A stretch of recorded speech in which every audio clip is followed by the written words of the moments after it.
हरे हरे।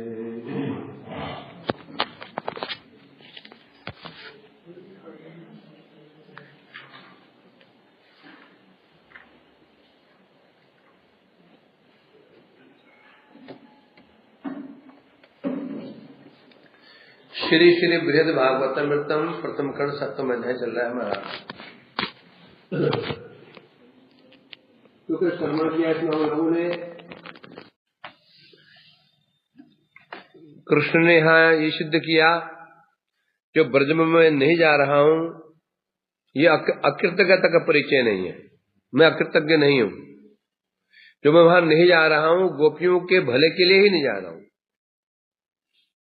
क्योंकि जब मैं वहां जाता हूँ अदृश्य माने च मैं तद प्रदीप्त, जब मेरा दर्शन नहीं करती हैं गोपियां विरह व्याकुल हो जाती हैं, मृत प्राय हो जाती है, ठीक है, परंतु मेरे विरह में उनकी स्थिति उन्हें लाभ भी होता है। क्या लाभ होता है? तमिश्र पुंजादि यदि किंचन मदीय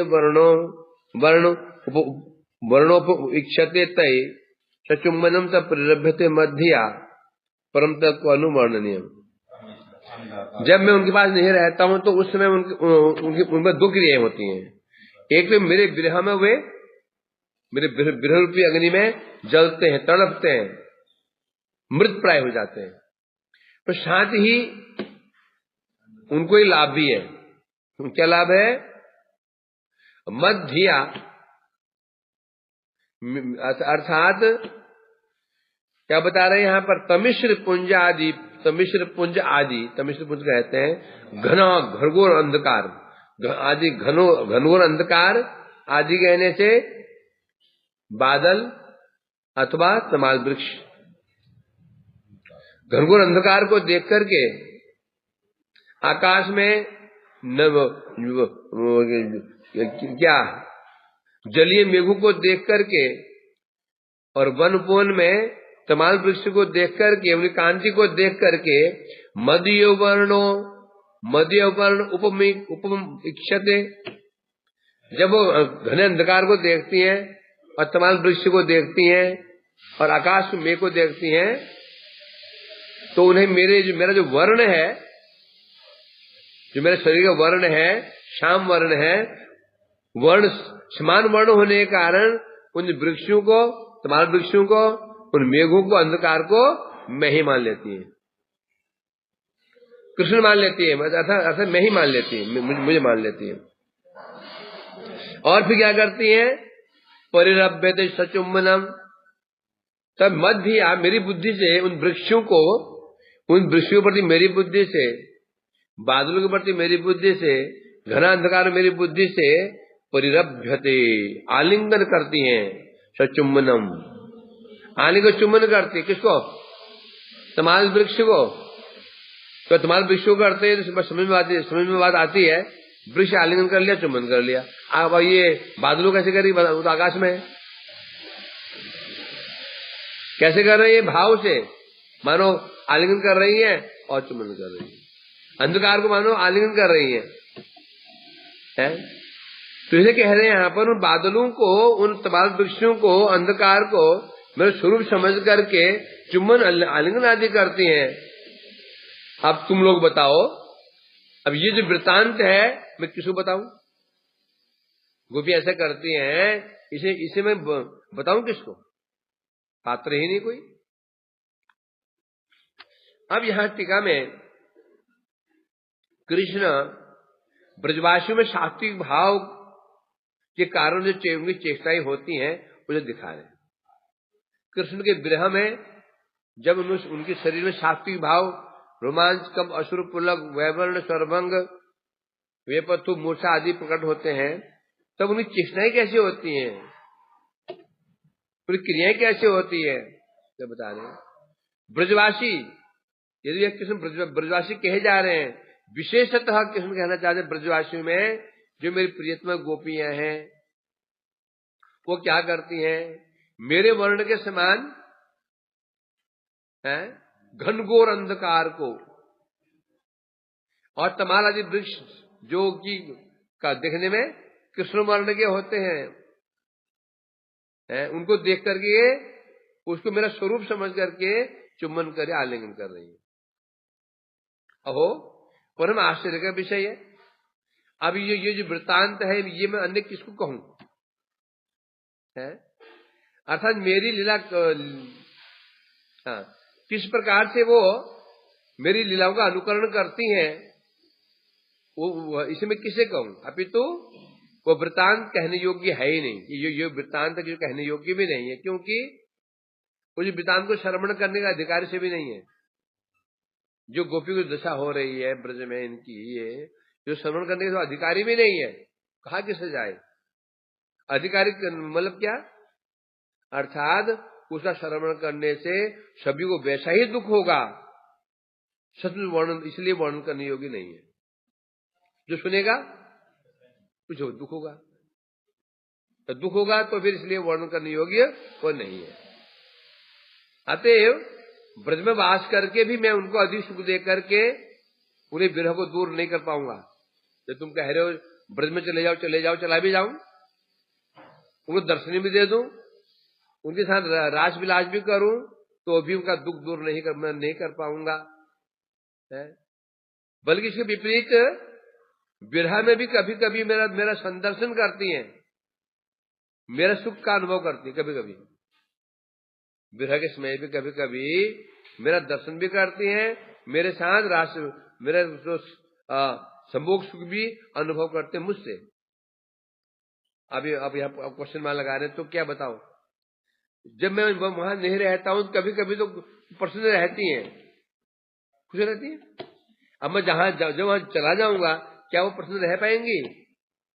बोला हाँ बोलो तो चला जाता हूं, परंतु निश्चित है वहां जाने पर मैं सुखी नहीं रह पाएंगे, क्योंकि मिलने में भी भय बना रहेगा, चले जाएंगे। और नहीं हूं तो वृक्षों को मेरा स्वरूप मान करके आलिंगन कर रही है। सुखी तो है, इसलिए कह रहे हैं, इसलिए कह रहे हैं कि सिद्ध हो जाता है मेरे विरह में उन्हें तभी कुछ शांति, कुछ भी सुख मिल रहा है। तो इसलिए बता रहे हैं यहाँ पर, ये तो ईश्वर कह रहे हैं यहाँ पर, अतः मैं ब्रजवास करने पर भी, ब्रज में चला जाओ, वास भी करूं, तो भी उनके ऋण से मुक्त नहीं हो पाऊंगा। क्यों नहीं हो पाऊंगा? ब्रज में चला जाऊं, उनके रास विलास भी करूं, ऋण से मुक्त नहीं हो पाऊंगा। क्यों? क्योंकि उन्हें सुख प्राप्त नहीं होगा। ये सुख अनुभव भी करेंगे, उसमें भय बना रहेगा, संकोच बना रहेगा, चिंता लगी रहेगी, इसलिए मैं उनका ऋण उतार नहीं सकता। तो यहां से सिद्ध हो जाता है कि भगवान का उनके प्रति ऋणी होना ही सिद्ध हो गया। यहाँ क्या सिद्ध हुआ? भगवान ब्रजवासियों के, स्पेशली ब्रज देवियों गोपियों के ऋणी हैं, ना ऋण मुक्त हुए हैं और ना हो पाएंगे, कभी नहीं हो पाएंगे। तो यहां कृष्ण ने अपने अक्षमता की बात कह करके जो दोष लग रहा था, क्या दोष लग रहा था? अकृतज्ञता रूपी दोष। कृष्ण ने अपने ऊपर लगे दोष को धो दिया, उसका नाश कर दिया कि मैं अकृतज्ञ नहीं हूं। अकृतज्ञ उसे कहते हैं जो भूल ही जाए। मुझे भली भांति याद है उन्हें मेरे लिए क्या किया। एवं मद अर्थोचित लोक धर्म वेदहा स्वाना में मई अनुवृत्त अबला। तुम कह रहे ना, एक तुमने मेरे लिए क्या किया? लोक धर्म वेद धर्म त्याग दिया, और अनुवर्ते अबला तुम मेरे अनुगत हो, पूरे अनुगत हो। कृष्ण जानते हैं इसको। कृष्ण कह रहे मुझे पता है, परंतु मैं वहां जाना क्यों नहीं चाहता हूं? जाऊंगा उन्हें कष्ट होगा, इसलिए तो सिद्ध हो गया अकृतज्ञ नहीं है। उन्हें पता है कृष्ण को संतुष्ट भी करना चाहते हैं, उपाय उनके पास नहीं है, तो अकृतज्ञता दोष नहीं लगा। अते मया स्वस्य स्थितिमप्यस्तिते समाम दृष्ट्वा न गम्यते तत्र शृण्वार्थ यशुमद्वय। अतएव मेरा ब्रज में स्थिति अपि अस्तित्व समाम, स्थिति माने विराजमान रहना, अस्तित्व में विराजमान नहीं रहना। मया अतएव मया जो ब्रज में जाकर रहूं या ना रहूं, दोनों अवस्थाएं समान है। वहां में निवास करूं या ना करूं, दोनों अवस्थाएं समान है। इसलिए मैं वहां नहीं जा रहा हूं। जाऊं ना जाऊं समान है, तो जाऊं किस लिए? बल्कि जाने में ज्यादा कष्ट है। ना जाऊं तो भी इतना कष्ट लोगों को नहीं है, जाऊं तो कोई कष्ट और बढ़ जाता है। अभी कम से कम कभी कभी तमाम विश्व देख करके हंस तो लेती है, प्रसन्न तो हो जाती है, और जब वहां जाऊंगा मेरे बगल में बैठे रहेंगी और मुश्किल हो गई। हा कृष्ण कहते हैं। मधुमंगल ने ना कह दिया था मधुसूदन चला गया और लौट कर नहीं आएगा। इतना सुनना था, राधा जी व्याकुल होकर मुश्किल हो गई। अब कृष्ण ने विचार करने लगे, अब मैं क्या करूं? यदि पास में रहा तो ऐसे मुश्किल होते रहेंगे बेचारे। दूर चला जाता हूं तो वृक्ष को मेरा स्वरूप मान करके आलिंगन कर रहे, प्रसन्न है, उसे मीठी मीठी बातें भी कर रही। तो यहां सिद्ध हो गया कृष्ण यहां पर अकृतज्ञ नहीं है। मया प्रोक्षण भस्तांच रोहितम, गोपियों ने कहा था ना, गोपी ये कहना चाहते थी कि आप अकृतज्ञ हो। तो कृष्ण ने क्या कहा था? एवं मदर्थोजित लोग वेदा स्वानाम ही मई अनुवर्ते अबला मया प्रोक्षण भस्तांच रोहितम मास आशोहितम तत्प्रियं प्रिया। कृष्ण ने कहा था मुझे पता है, मद अर्थ बोला मेरे लिए, उज्जित त्याग दिया, लोग वेदा, लोग धर्म वेद धर्म सब त्याग दिए मेरे लिए। ये अबलाओ तुम कौन हो? मई अनुवृत्ति, तुम मेरे कौन हो? तुम मेरे अनुव्रता हो। अनुव्रता मतलब शरणागत हो, पूर्ण शरणागत हो मेरे लिए। अतः मैं तुम्हारे साथ अन्याय कैसे कर सकता हूं?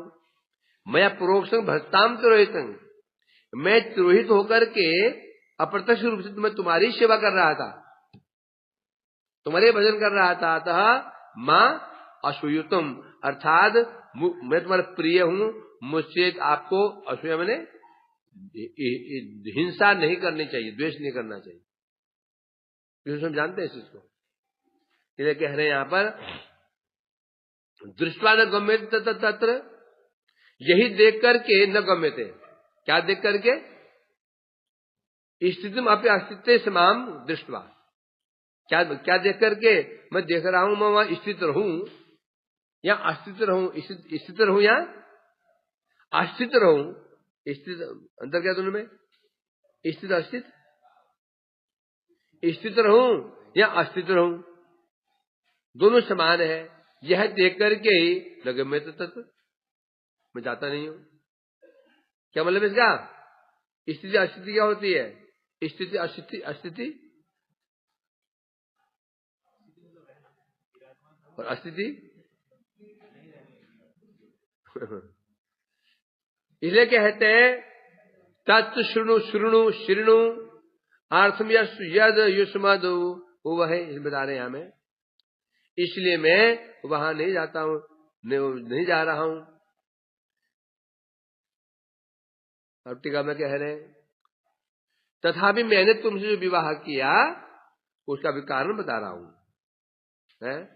युष्मत तुम्हारे साथ जो मैंने विवाह किया है उसका भी कारण बता रहा हूं।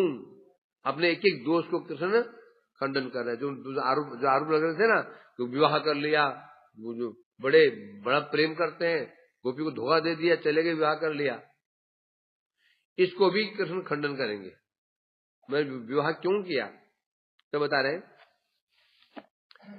अतः मेरा ब्रज में वास करना और वास न करना दोनों समान।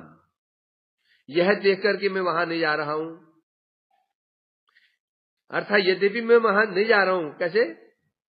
प्रत्यक्ष रूप से वहां मैं नहीं जा रहा हूं, किंतु ब्रज में मैं मेरा नित्य अवस्थान प्रसिद्ध है।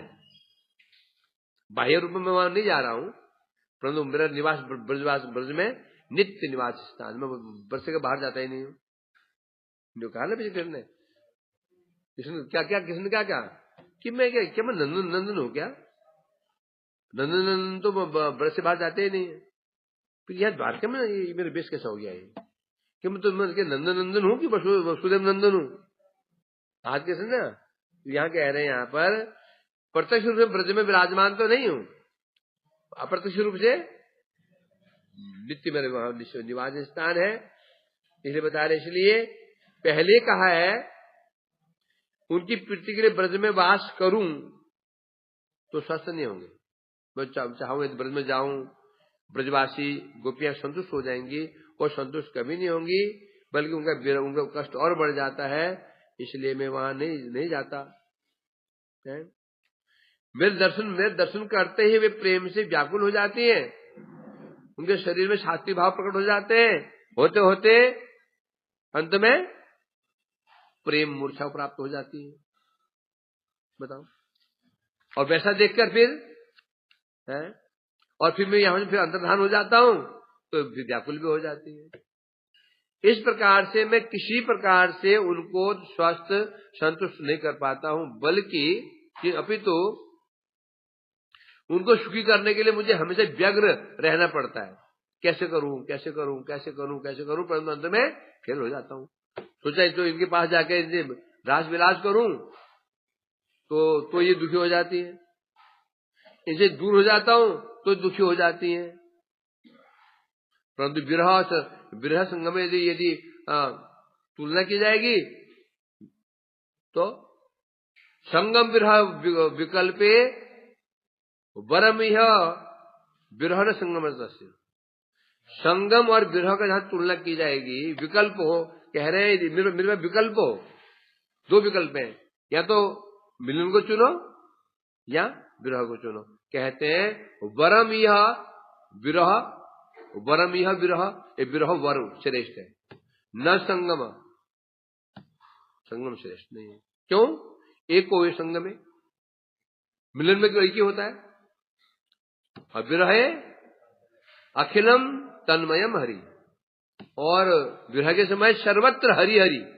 आकाश को मेघ को देखा कृष्ण, तमाल को देखा कृष्ण, जहां दृष्टि पड़ी क्या, जहां नेत्र पड़े इष्ट देवे स्फूर्ति, स्थावर देखे ना देखे तार, जंगम देखे ना देखे तार मूर्ति, है ना।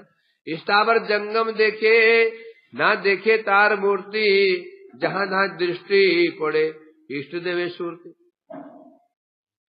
ऐसे भक्त लोग, ऐसी गोपियां, ऐसे जो सिद्ध महापुरुष देख रहे हैं, सामने वस्तु भी देख रहे हैं, घर को भी देख रहे हैं, होने पर भी उसकी मूर्ति नहीं देख रहे हैं। देख तो रहे हैं, आंख के सामने वो वस्तु है, परंतु हृदय पटल पे क्या है, हृदय पटल पे हम वस्तु देखते कैसे हैं? आंख से, बुझे? हम किसी वस्तु कैसे देखते हैं, वस्तु कैसे देखते हैं? आनंद मोहन, आंख से देखते हैं? नहीं देखते हैं, उसको देखते हैं मन से, भी मन से देखते हैं या भाव से देखते हैं। जिसे भाव होगा दर्शन आपका ऐसे होगा। यदि आपका मेरे प्रति शत्रु भाव है तो आप मेरे को शत्रु ही देखोगे, मित्र है मित्र ही देखोगे, है? इसलिए कह रहे हैं यहाँ पर तो महत्व किसका है? भाव का महत्व है। इसलिए ब्रजवासी बता रहे हैं यहाँ पर ये इनके अंदर विरह है। तो इसलिए यहाँ कहा जा रहा है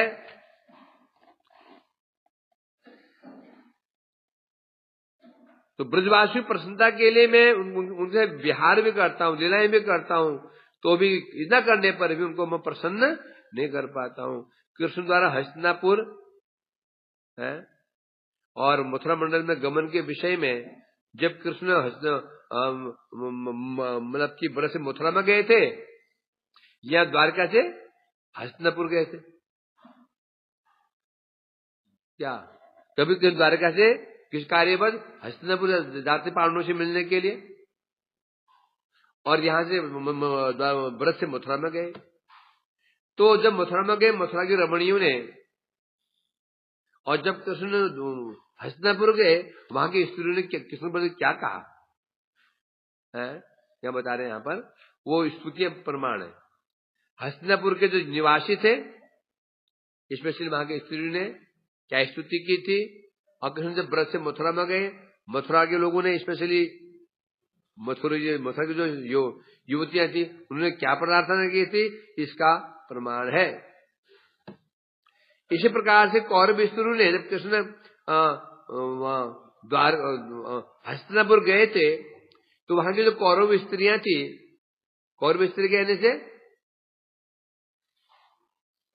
कौरव स्त्री कहने से जितने भी कुरुवंशी हैं, जितने सब कुरुवंशियों ने क्या किया था, कृष्ण के नित्य अवस्थान के विषय में क्या किया था। जब स्तुति कर रहे थे कृष्ण की, तो वहां उन्होंने क्या कहा था, कृष्ण ब्रज में अवस्थान कर रहे हैं। क्या कर रहे हैं, अवस्थान कर रहे हैं। अर्थात यहां पर जो काल लगाया था, वर्तमान कालीन क्रिया लगाई थी। ये कह रहे हैं यहां पर, कौरव स्त्री ने कहा था, अहो अलम साघ्यतमम यदोकुलम, अहो अलम साघ्यतमम मधुर वनम। यहां कह रहे हैं यहां पर, वो हम उन्होंने कहा था, उन्होंने क्या कहा था उस समय, यदुकुल धन्य है, यदुकुल धन्य है, यदुकुल धन्य है कहा उन्होंने।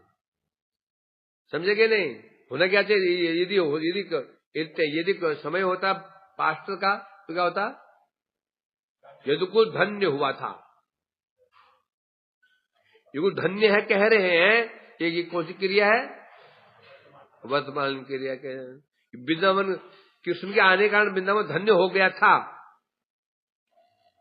तो क्या बोला जाता है, पास्ट टेंस, अर्थात कृष्ण अब नहीं है। मथुरा में कह रही है वृंदावन धन्य है, इसका मतलब धन्य क्यों कह रही है, कृष्ण वहां विराजमान है। नहीं तो क्या बोलती, वृंदावन धन्य हुआ था, वृंदावन धन्य हुआ था, इसका मतलब कृष्ण ब्रज में विराजमान है। और ऐसे ही कौरव स्त्री ने भी ये कहा था, क्या, यदुकुल धन्य है, यदुकुल धन्य है, इसका मतलब कृष्ण विराजमान है। इसलिए कह रहे हैं यहां पर, कृष्ण परम पवित्र पद रेणु के स्पर्श से वृंदावन धन्य क्यों है। वृंदावनम सखी भुवो वितनोति कीर्ति, यह देव की शुद्ध पदाम्बुज लब्ध लक्ष्मी। क्या है, देव की शुद्ध पदाम्बुज लब्ध लक्ष्मी, वृंदावन धन्य क्यों है। कौन कह रहा है, ये सुनो, गोपियां कह रही हैं। वेणुगीत में गोपियां हैं, घरों में बैठी हुई हैं और मन के नेत्रों से सब देख रही हैं, और देख कह रही हैं वृंदावन का जो सौभाग्य देखा, कह रहे हैं वृंदावन सखी भो, इस भूलोक में यदि धन्य है तो कौन, वृंदावनम धन्य है। क्यों धन्य है, देवी की शुद्ध पदाम्बुज लब्ध लक्ष्मी, क्योंकि इस जो वृंदावन धाम है, वृंदावन की भूमि है, इसके श्री अंग पर देव की शुद्ध कृष्ण के चरण कमलों की छाप पड़ी हुई है, अर्थात कृष्ण के चरण कमलों की चिन्हों से ये विभूषित है। तो देव की शुद्ध तो गड़बड़ हो गया, देवकी तो देवकी का नहीं, यशोदा रामदेव एक नाम देवकी है, यशोदा में का एक नाम देवकी भी है, या इसको वहां पर उनको लेना पड़ेगा। द्वारका के महात्मा की सीमा नहीं है। क्यों नहीं है, क्योंकि पृथ्वी उसको अपने वक्ष पर धारण करके धन्य हो गई। पहले बताया ब्रज धन्य क्यों है, क्योंकि वृंदावन भूमि के श्रीअंग पर भगवान के चरणों की छाप पड़ी हुई है, यह अलंकार है। मानव वृंदावन की भूमि क्या है, अलंकृत है, विभूषित है, उनके भूषण क्या है, चरणों की छाप। अब बता रहे उसी प्रकार से द्वारका भी धन्य है। द्वारका के महत्व की सीमा ने क्यों बता रहे हैं? क्यों पृथ्वी देखो,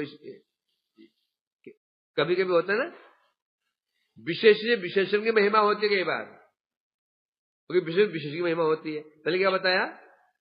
ये वृंदावन धन्य है क्योंकि इस वृंदावन भूमि के ऊपर किसी चरण चिन्ह है, अतः पृथ्वी देवी चरण चिन्ह से अलंकित होने के कारण सुशोभित है। अब यहाँ कैसे बता रहे हैं? यदुकुल धन्य क्यों है? तो द्वारका धन्य क्यों है? पृथ्वी उसको अपने वक्ष में धारण करने के कारण धन्य हो गई है। समझेंगे नहीं? दो बातें होती है। यहाँ क्या बता रहे हैं? द्वारका धन्य क्यों है? बताओ, द्वारका धन्य क्यों है?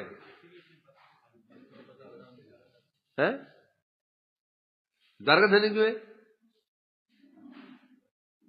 हाँ, तू क्या समझा इसे?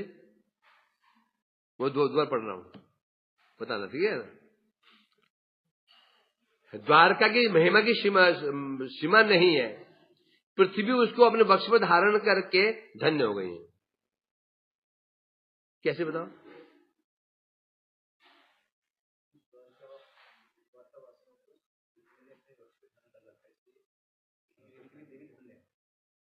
अरे मूर्ख, पृथ्वी धन्य बता रहे हैं आप, द्वारका धन्य है। ये कह रहा है क्योंकि द्वारकावासी को पृथ्वी ने धारण कर रखा है, इसलिए पृथ्वी धन्य है। अरे द्वारका धन्य कैसे हुई? हाँ,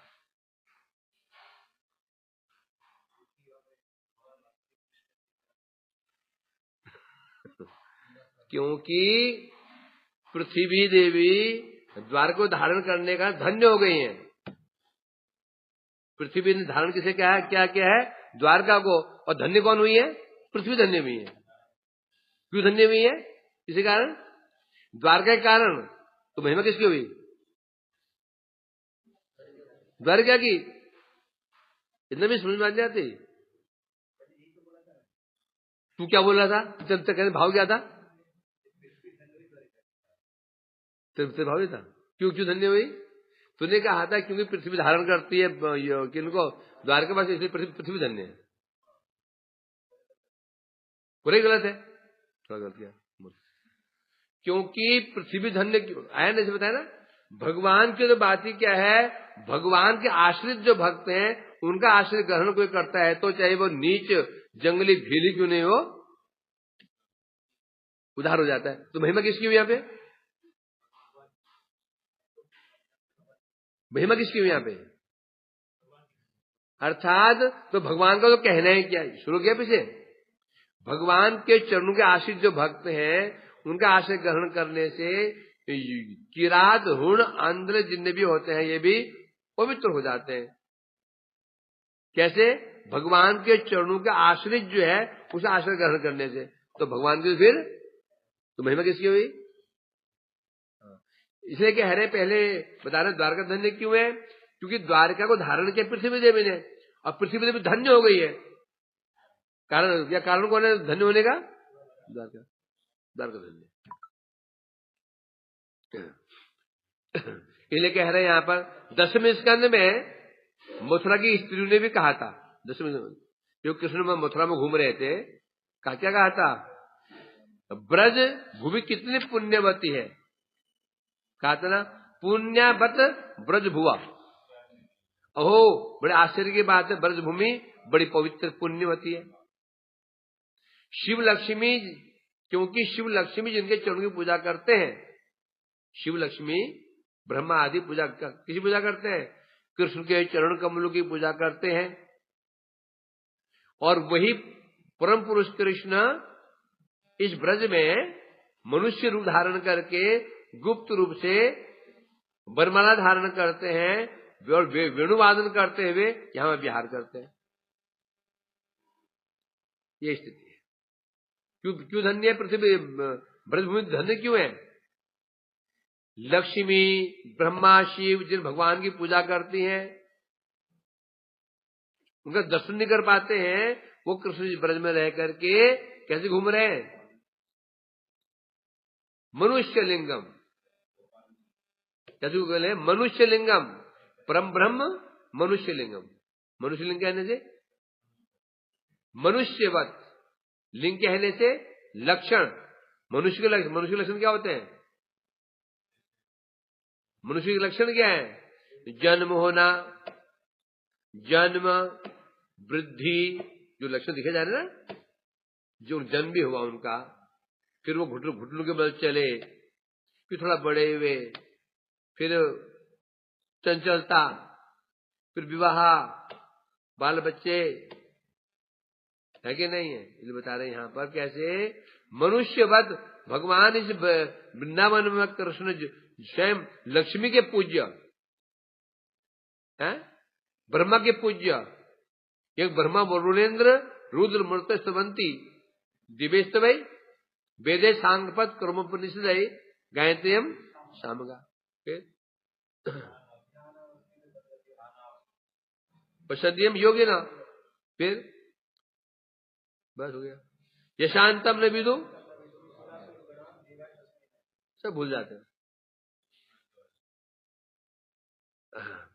तो इसलिए कह रहे हैं, तो वही कृष्ण जो यहाँ पर ब्रह्मा शिवादि पूज्य इस वृंदावन में नंगे पैर घूम रहे हैं, मनुष्यवत घूम रहे हैं, रास विलास कर रहे हैं, मनुष्य की भांति भूख लगने पर गुस्से में आ जाते हैं, कभी गुस्से में आ जाकर कभी तोड़फोड़ कर देते हैं, कभी शरारतें भी करते हैं, कभी कपड़े चुरा के भाग रहे हैं, कभी चोरी भी कर रहे हैं, मक्खन चोरी कर रहे हैं। इसलिए वृंदावन धन्य है, क्योंकि वृंदावन को सौभाग्य प्राप्त हुआ ऐसे ऐसे लीलाओं को दर्शन करने का और लीलाओं का आधार बनने का। तो इन प्रमाणों से ब्रज में ये सिद्ध हो जाता है कि ब्रज में कृष्ण का नित्य विहार और ब्रज का सर्वाधिक महात्मा वर्णन हुआ। द्वारका कहो, मथुरा कहो, तीन, द्वारका, मथुरा और ब्रज, तीन लोग कृष्ण तीन लोग हैं, द्वारका, मथुरा, ब्रज। इनमें से उत्कर्ष किसका है? क्यों?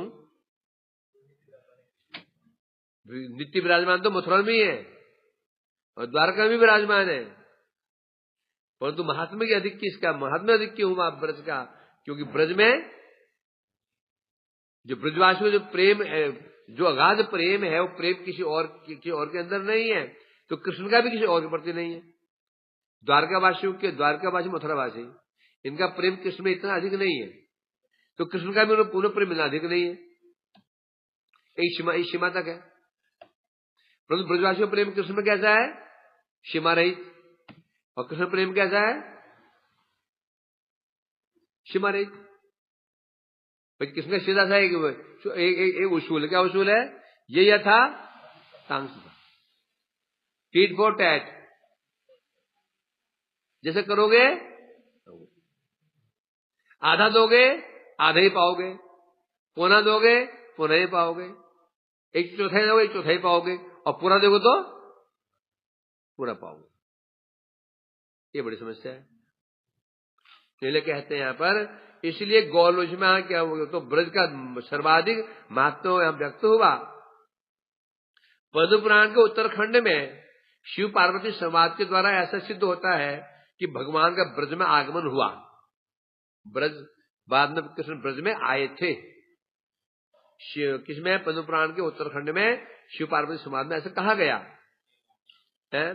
तो दो बातें हो गई, या तो कृष्ण ब्रज में नित्य विराजमान है, तब कुछ समय के लिए आए बाहर फिर न चले गए, तो नित्य माना जाएगा है। भगवान वैकुंठ में है कि नहीं है? ब्रज में यहां आते हैं तो फिर तब तो वहां पर भी कौन रहेगा इतने साल तक? जब राम जी जगत में आ जाते हैं तो वो अयोध्या खाली ऊपर है, खाली होगी नहीं होगी? क्यों? मुरारी क्या विचार होगा इसमें? कृष्ण आते हैं तो वहां नहीं रहते क्या? अब उन्होंने एक स्वरूप से, वहां एक स्वरूप से नहीं, एक ही स्वरूप से विराजमान है यहां वहां पे। कैसे है? मैं कमरे में गया तो मिलने के लिए, बाहर से पानी में गया, पानी लेने के लिए गया, तू बाथरूम घुस गया, और 2 मिनट वेट करना पड़ा तो बाहर आ गया। अब मैं क्या बोलूंगा कि कमरे में सनातन था कि नहीं था? था या नहीं था? तो कृष्ण यहाँ इस जगत में कितने साल रहे थे? 25 साल। और इसे 25 साल वो वहां कितना होता है? 1 सेकंड का भी कई छोटा भाग। तो फिर दो रुपये कल्पना क्यों करें? यहां भी वहां भी 2 रुपये कल्पना क्यों करें? नहीं समझे? एक क्षण के लिए आए, फिर 2 रुपए बोले, क्यों बोले ये चीज? कुछ और दिन 2 रुपये बनाने के उनको। अरे क्षण के तुम बाथरूम चला गया, थोड़ी तेरी मूर्ति वहां बन जाएगी वहां बैठ करके, है ऐसा है कि नहीं? राम जी 11,000 साल रहे, 11,000 साल राज्य किया, तो 1,000 और लगा लो। इतने साल यहां रहे, आए थे, तो 11,000 साल कितना होता है उस लोग का? जब ब्रह्मा जी का एक दिन में 1,000 चतुर्युग बुझ जाते हैं। 1,000 चतुर्युग एक दिन में। अब हिसाब लगाओ, तो फिर वो तो जो व्रत का क्या, तो व्रत कैसा होगा? कोई मतलब नहीं। एक क्षण में पलक पड़ी, किस चले गए, जगत में आए, पलक पड़ी, चले। थोड़ी हमें लगा 125 साल रहे यहां पर, 11,000 साल रहे यहां पर, कुछ भी नहीं है। समझे नहीं? कोई तुम्हें ऐसा कहे, उसके तर्क हैं। तो वहां को यहां आते तो वहां कौन रहेगा? कोई नहीं रहेगा वहां पे, है ना? क्या एक क्षण के लिए वही तो है, ये भी तर्क है। और फिर अलग बात है, स्वरूप तो वहां कई स्वरूप है।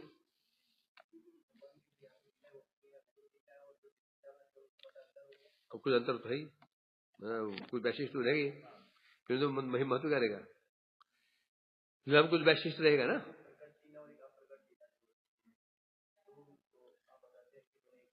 एक ही लीला है, वैशिष्ट तो कुछ वैशिष्ट रहेगा। जब प्रकट लीला करते हैं यहाँ कुछ वैशिष्ट अधिक हो जाता है। इधर पढ़ के पीछे आ चुके हो, क्यों वैशिष्ट होता है? इस जगत में आते हैं तो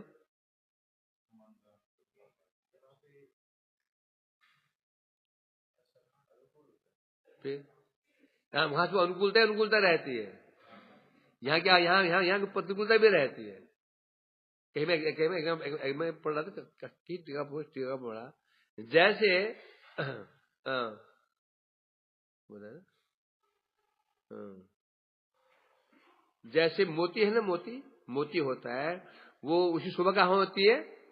काले में। काला रंग हो, एक मोती रख दो, मोती कैसा होता है? सफेद होता है। वो सफेद मोती को सफेद कपड़े में रख दो, काला कपड़ा है, उसमें जरी वो सफेद व्हाइट मोती जोड़े हुए हैं, तो मोती सुबह कैसे हो जाएगी? निखरेगी। अब सफेद कपड़े में तुम मोती का तुम वो कलाकारी कर दो, छिप जाएगी। तो वो धाम कैसा है? शुद्ध सत्वमय है। क्या? शुद्ध सत्वमय है। और लीलाएं कैसी है? शुद्ध सत्वमय है। अब जो जगत कैसा है? ये जड़ जगत। जब यहां जो लीलाएं होंगी उसका कुछ महिमा माधुर्य अलग ही होगा, समझा कि नहीं? इसलिए स्वयं नंद बाबा इत्यादि की भी इच्छा हुई थी कि शुद्ध रूप में तो हम सेवा करते हैं कृष्ण की, ये साधक रूप में सेवा करके क्या क्या क्या आनंद होता है? तभी तो बने थे क्या? द्रोण और धरा। जिनमें अंतर नहीं है, परंतु वैशिष्ट जरूर होता है। ये समझो, जैसे पति पत्नी बच्चे किसी रिश्तेदारी में गए, पति पत्नी बच्चे वही है ना, वही तो पति बच्चे वही है। अब जो घर में रहे दोनों में समानता रहेगी। पति पत्नी और बच्चे किसी रिश्तेदारी में गए, वहां 15 दिन रुके, अब जो उनको वहां सुख का अनुभव होगा, जो अपने घर में होगा समान होगा, समान ही होगा। पत्नी का व्यवहार वैसे ही होगा, पुत्र के भी वैसे ही होगा, परंतु होने पर भी अंदर पड़ेगा, वैशिष्ट होता है। फिर कुछ लीलाएं ऐसे होते हैं जो नैमित्तिक लीलाएं यहाँ है वहां नहीं है। जैसे महिषी हरण और ये असुर मारण लीला वहां नहीं होती, यहाँ पे है।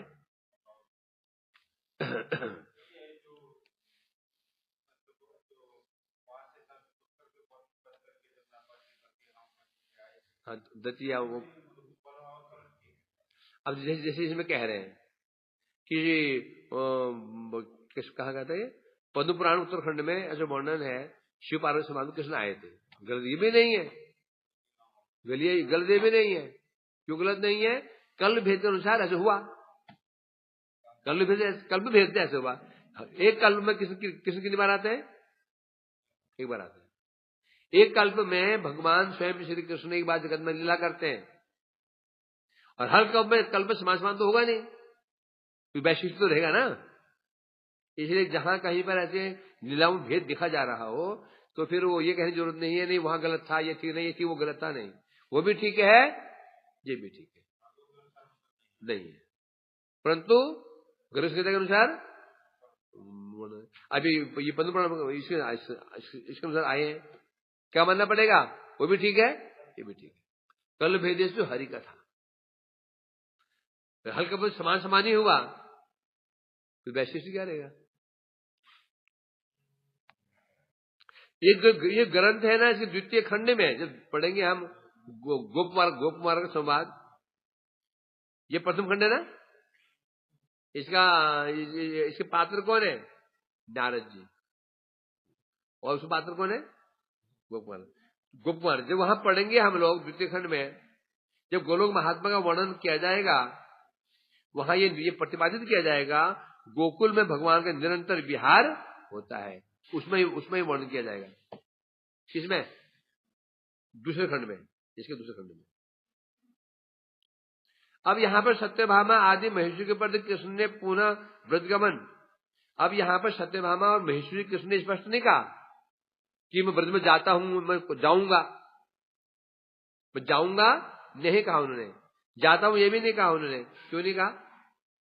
इसलिए उनके मन में दुख की आशंका है, ये सुनते ही अगर कृष्ण चले जाएंगे तो जो महिषी के मन में बड़ा दुख, उनको अत्यधिक कष्ट होगा, और उनके दुख को देखकर कृष्ण को भी दुख होगा। इसलिए उन्होंने इस बात को कहा नहीं है और चुप रह गए। इसके मतलब जो बात चल रही है इस कल में कृष्ण गए थे, इसके अनुसार। तो मानो महेश्वरी ने प्रश्न कर दिया, तो प्रभु ये बताइए, चलो ठीक है आप उनसे प्रेम करते हैं, जाते नहीं है क्योंकि उन्हें कष्ट होगा, तो आपने हमसे विवाह क्यों कर लिया है? ये वो आपके लिए तड़प रही है, आप तड़पना चाहिए था आपको, पर आपने विवाह कर लिया। गए नहीं है, बात समझ रहे हैं कि उन्हें कष्ट होगा, आपको मिलन में उनको विरह होता है। अब विवाह क्यों किया? इसका मुझे क्या संबंध है? इससे उन्हें क्या लाभ हुआ? ये प्रश्न कर दिया। तो मानो गोपियां, मानो ब्रज महिषियां प्रश्न कर सकती हैं, कृष्ण ने पहले ही उत्तर दे दिया। तासाम अभावे पूर्वे में वसतो मथुरापुरे विवाह करने काचित इच्छा पिनाशित न मानिनी।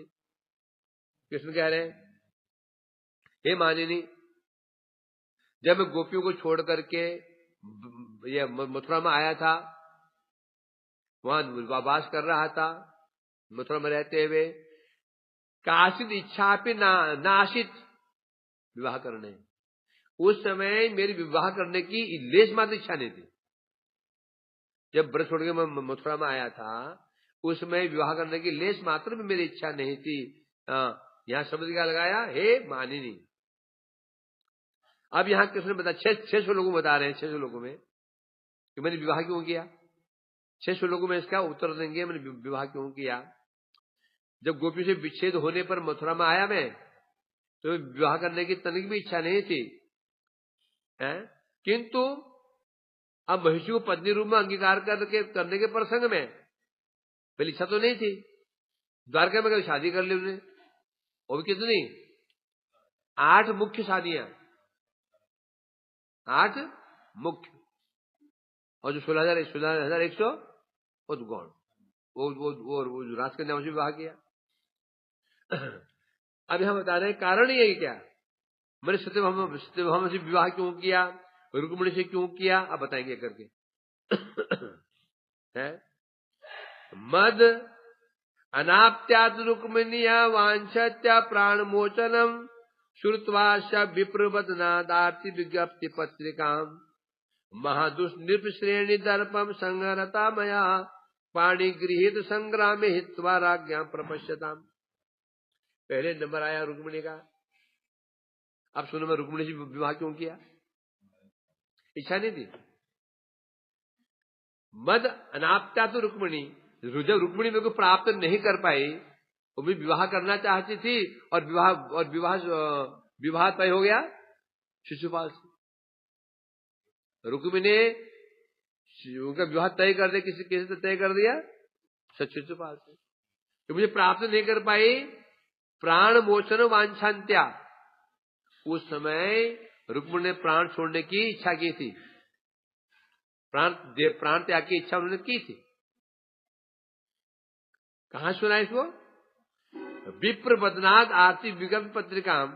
जब रुक्मिणी ने विप्र ब्राह्मण के हाथ में पत्रिका भेजी, और उस ब्राह्मण ने पत्रिका पढ़ी, पत्र पढ़ा बदनाथ, विप्र के मुख से उनका जो विज्ञप्ति पत्र था, उस पत्र को जब सुना, किसने सुना, किसने सुना, पढ़ा नहीं, पढ़ा कौन इसको, ब्राह्मण ने सुना। किसने का सुनाओ, क्या है इसमें। तो ब्राह्मण ने पढ़ा, तो इसमें बता रहे हैं यहां पर आरती विज्ञप्ति पत्रिका, रुक्मिणी की जो पत्रिका ऐसी थी, आरती विज्ञप्ति, क्या होता है, विज्ञप्ति मतलब जनाना। उन्होंने पत्रिका के माध्यम से अपनी विज्ञप्ति, अपनी आरती, अपने दुख को जनाया था कृष्ण को। श्रुतवास्य, उसके मुख से उस आरती विज्ञप्ति प्रार्थना को सुनकर के। नंबर 2, महादुष्ट निप श्रेणी दर्पम, जो वहां राजा लोग का कौन थे, महादुष्ट, जरासंध, शिशुपाल, दंतोबक्र, महा एक से बढ़कर दुष्ट और जमा हुए थे। उनके दर्पम संहरता, उनके दर्प का, दर्प माने, दर्प क्या होता है, अहंकार, उनका नाश करने के लिए पाणी गृहीत, मैंने रुक्मिणी जी का हाथ ग्रहण किया, पानी ग्रहण किया, और हित्वा संग्रामे, क्या किया, राजाओं का दर्प नाश करने के लिए मैंने सबके सामने उनका हरण कर लिया है। उनके सामने हरण करके विवाह भी किया था। 2 कारण, एक कारण क्या था, रुक्मिणी जी की प्रतिज्ञा, यदि कृष्ण ने मुझे ग्रहण नहीं किया तो मैं आत्महत्या कर लूंगी, और दूसरा था दुष्ट राजाओं का दर्प, जो अहंकार है, नाश करना। तो कृष्ण कह रहे तो मेरी इच्छा नहीं थी, मेरे को इच्छा, शादी की इच्छा ही नहीं थी, रुक्मिणी को बचाने के लिए मैंने कर दिया।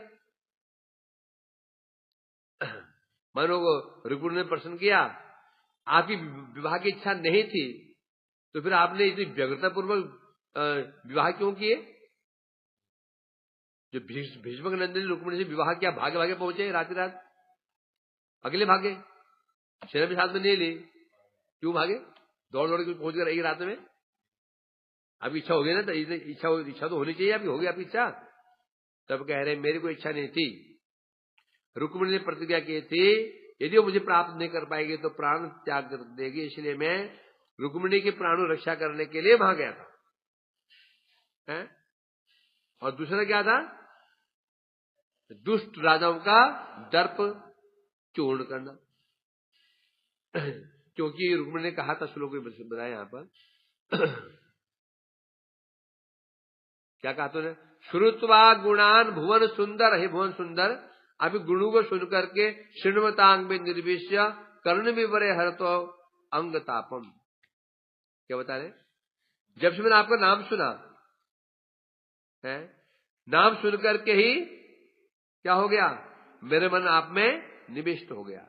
यदि मैं आपकी कृपा प्राप्त न कर पाई तो मैं व्रत धारण करके अनशन व्रत धारण करके प्राण त्याग दूंगी। अनशन व्रत है, प्राण त्याग दूंगी और 100 जन्मों तक कठोर व्रत का पालन करके भी आपकी कृपा प्राप्त अवश्य करूंगी।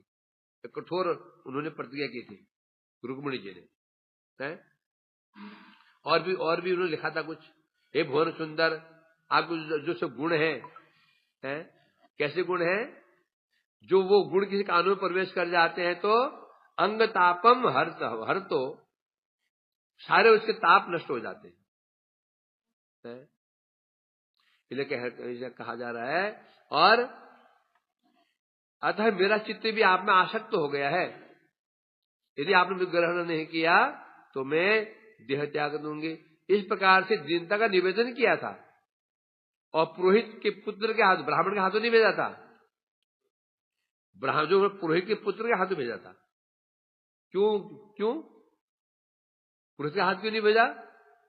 पुरोहित जो होता है ना, बहुत क्या होते हैं, तो क्या बोलते हैं उसको, बड़े ही विश्वास पात्र होते हैं, जो कभी है ना, हो सकता है कि वो बोल दे रुक्मी को, देखो ऐसे तो बहन पत्र भेज रही है। वो बड़े होते हैं, क्या होता है, बड़े विश्वास पात्र होते हैं ना, तो पुत्र के हाथ भेजा। तो इसलिए कहा जा रहा है यहां पर, तो उस वृतांत को श्रवण करके मैंने विचार किया, मुझे 2 कार्य करने पड़ेंगे। जो जरासंध शिशुपाल आदि दुष्ट राजा आए हैं, उनका दर्प हरण करना है, उनके सामने रुक्मिणी का हरण भी करना है मेरे को। इसलिए मैंने दर्प संहर्ता अर्थात दर्प हरण करने के लिए मैंने राजाओं का सामने इनसे विवाह किया। एक तो इनकी रक्षा करने के लिए किया, प्राणों की रक्षा, और सामने राजाओं का दर्प हरण करने के लिए किया। अतः मेरी इसमें कोई विवाह करने की इच्छा नहीं थी, बाध्य होकर विवाह किया। क्या बता रहे हैं? आवश्यक कार्य उपस्थित होने पर मैंने विवाह कैसे किया? बाध्य होकर किया। आवश्यक कार्य क्या था? आवश्यक कार्य क्या था यहाँ पर? नहीं, आवश्यक कार्य था जिस काम के लिए आए, किस काम के लिए आए हैं? दुष्ट संहार करने के लिए भगवान आए हैं। तो उनके दर्प का हरण करने के लिए मैंने विवाह किया। और दूसरा कारण था कि प्राण रक्षा करने के लिए, तो मैं बाध्य हो गया था। हैं? बताओ कैसे बातें करते हैं? मेरी इच्छा नहीं थी। सोचो आप सुन, रुक्मिणी कैसे लगेगा? रुक्मिणी जी कैसे लगेगा सुन करके? अच्छा, ये शादी बाध्य होकर की है एक तरफ। अश्या संदर्शनात् असाम्याधिक्य स्मृतिर्भवात् महाशोकार्जनकात् परमाकुल तामगाम। अश्या संदर्शनात् तासाम आधिक्येन स्मृतिर्भवात् महाशोक आर्तिजनकात् परम आकुलताम अगाम। बता रहे,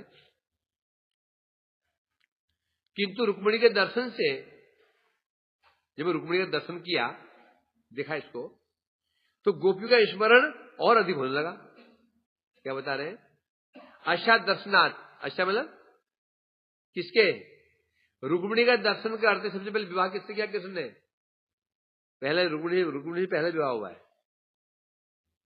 मतलब आप मतलब कि और रानियां कह देंगे हमने तो पत्र लिखा नहीं, मुझे विवाह क्यों किया? हमने क्या पत्र लिखा था? आज स्वयं तो पहुंच गए थे वहां स्वयंवर में, वो बैलों को नसने के लिए स्वयं गए थे ना, तो बुलाया था आपको। किससे विवाह हुआ था? बैल को नस करके नागनी जीती हुआ था ना, वो कह दे तो क्या करके फिर है? तो इसलिए कह रहे हैं, जब मैं रुक्मिणी के दर्शन किया तो मुझे गोपियों का स्मरण और भी अधिक होने लग गया। अब इसलिए बता रहे हैं यहां पर, इतना मेरे को मतलब इतना मुझे महाशोक हुआ कि मैं व्याकुल हो गया। रुक्मिणी दर्शन करते ही गोपियों का स्मरण इतना होने लगा, मैं व्याकुल हो गया, मैं अपने आपको संभाल नहीं पाया, मैं व्याकुल हो गया था। आपत्ति कर दे तो रुक्मिणी ने तुमसे पत्र लिखा था, आत्महत्या कर लो कहा था, शादी किया, और जो राजकन्या थे उनसे क्यों किया? इसलिए कह रहे 3 श्लोकों में इसको किसी सफाई दे रहे हैं। सफाई क्या दे रहे हैं? जैसे दर्शन किया रुक्मिणी का मैंने, गोपी स्मृति और बढ़ गई, व्याकुल हो गया। व्याकुलता कैसे थी? अत्यधिक शोक आर्तिजनक, मैं शोक से ग्रस्त हो गया।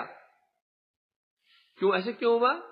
गोपियों के साथ रुक्मिणी का कुछ सादृश्य है, समानता।